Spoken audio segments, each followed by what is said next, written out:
Hi there, and welcome to another episode of Women with Good Chat. I'm here with my good buddy Pam. Good morning, Amanda. How are you, gorgeous? I'm good, although it's cold again.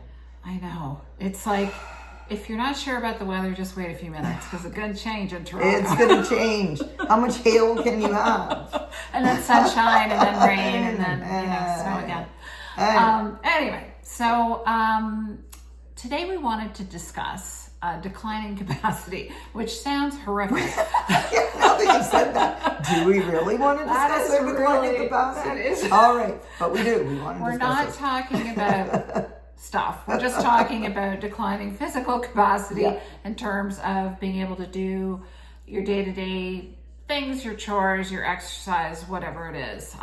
Basically declining emotion, mobility, whatever. Mm-hmm. And Pam, you're dealing with an issue right now. Yeah, I mean, as our last few podcasts have been dealing with, I am really dealing with an issue of my arthritis advancing quickly, much more quickly than I had expected, much more quickly than I think my healthcare providers had expected.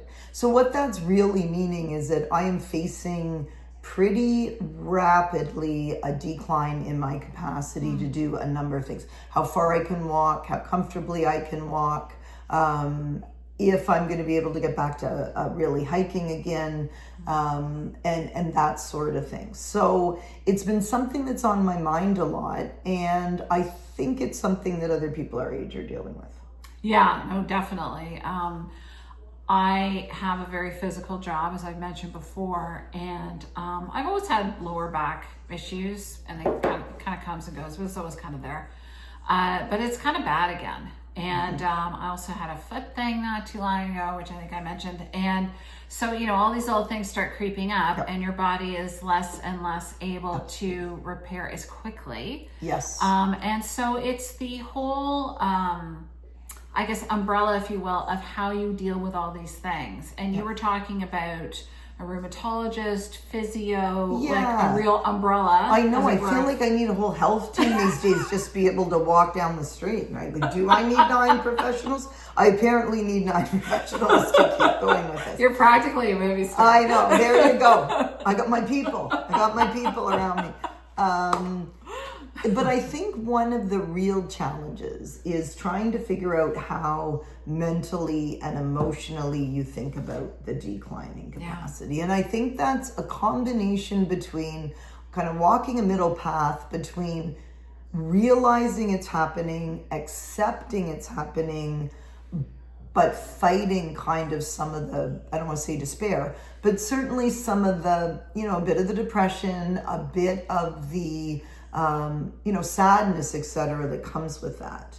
So that when you face things you can't do as well as you once did, not just giving in, right? Finding a way to saying, okay, I've got to do this differently, or I've got to do it less, or it's got to look less strenuous, but not have that kind of realization knock you out. Right. Yeah, and that's tough. I think as I was mentioning someone in their early 50s the other day, there's a big difference between 50 something and 60 something. There's a lot. Yes, absolutely. As I am quickly discovering, and but as you said, you've got to manage whatever things come up, whatever pain you're dealing with.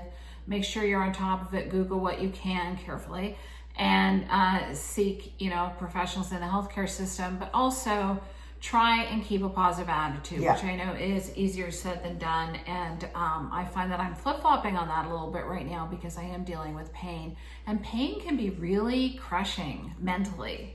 And it can be really tiring. So what I am finding with the amount of pain that I've been in, particularly since I've had this procedure and trying to get some of this mobility back, I'm in pain a lot of the time and I'm tired, right? So I don't have the capacity to do as much during the day. I really notice that. And it's disrupting my sleep too. So there's all of that. And that means you've got, you do have to work at it, but then you might also have to say, look, this is where I am right now. And if the pain is tiring me out, or it is making me, more grumpy, more anxious, however pain affects you, because it affects people different ways, then I'm going to have to cut down on other things, right? If this is what I'm doing right now is trying to get the physical stuff back going, that may be all I can do right now. So the other projects I wanted to do, the other stuff I had hoped to do, some of it might have to slip and some of it might just have to go on the back burner until we can get this done. Yeah, absolutely. And again, having a plan, and we're lucky with Canadian healthcare and that you do have options that are free or somewhat free. And so it's important to really access all those things. Like I said, when I hurt my foot and I found out there's this thing called a wound clinic, like who knew? And they're everywhere. And basically it's not just to put a bandage on your boo-boo. It's basically to try and replace a lot of in-home care. Yes. So you go to them and they can do a myriad of different things for you. So it's a matter of, it's a huge system. There's so much available to you. You've really got to make an effort to find out what you need. Yeah. Absolutely. And I think the other thing that I'm finding, I'm getting into swimming again. And at one point in my time in my life, I was a pretty good swimmer. I was a lifeguard. I swam varsity for a bit. And so I'm switching back into swimming because that's what's recommended for the rehab with my arthritis.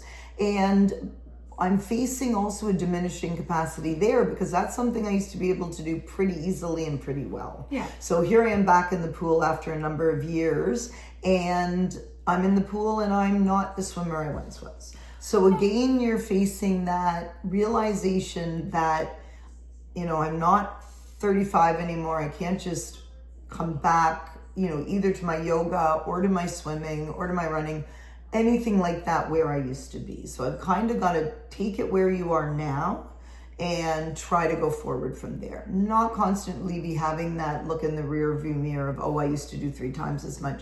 I used to do this as fast. I don't look the same when I'm doing this. You've really got to park that expectation, park that memory, I think, take it from where you are now and go forward with it. Yeah, absolutely. I mean, I can't twerk like I used to. I'm not kidding. I just tried the other day and I'm like, whoa, that doesn't look very good. It used to look amazing, and now it looks like an old lady trying to twerk. That's what it looks all like. right. So, I didn't see it. I'm not judging. No, don't pop it and lock it. Nothing's happening. But that's okay. That's okay. Well, that's all right. That ship has sailed. Some ships have sailed. I guess that's maybe what we should have called the podcast. What we should have called our session today. That ship may have sailed. That ship may have sailed, honey. That ship may have sailed, sweetie. On we go. Okay. That's okay. Yeah. Yep. But yeah, with swimming, and yes, you are an athlete, you were a very accomplished athlete, and swimming was your thing, amongst other things. So I think you'll definitely improve. Yes. Because anything that you start doing again, it's like skating. Like I haven't skated in years. I get on skates, it's like, whoa. Yeah. But you have to work at it and get the muscle memory going again, and you'll be A-okay. That's right. And I think it's the mental game that's the problem. It's that mental game of saying, oh my God, look at, this is all I can do now, right? Yeah. Like, do I want to do it? I don't mean should I be. Do I really want to do this? How difficult is it to face that? But I think we have to try, because the other thing I've realized about swimming is there's a reason I was good at swimming. And that's because whatever goes on with my body, swimming is a natural fit. I mean, you and I were just talking about the fact that, long distance running never came naturally. I did it for years because, we were doing races and the kids were doing races and we were involved in that whole scene, but it never came easily to me and I was never very good at it.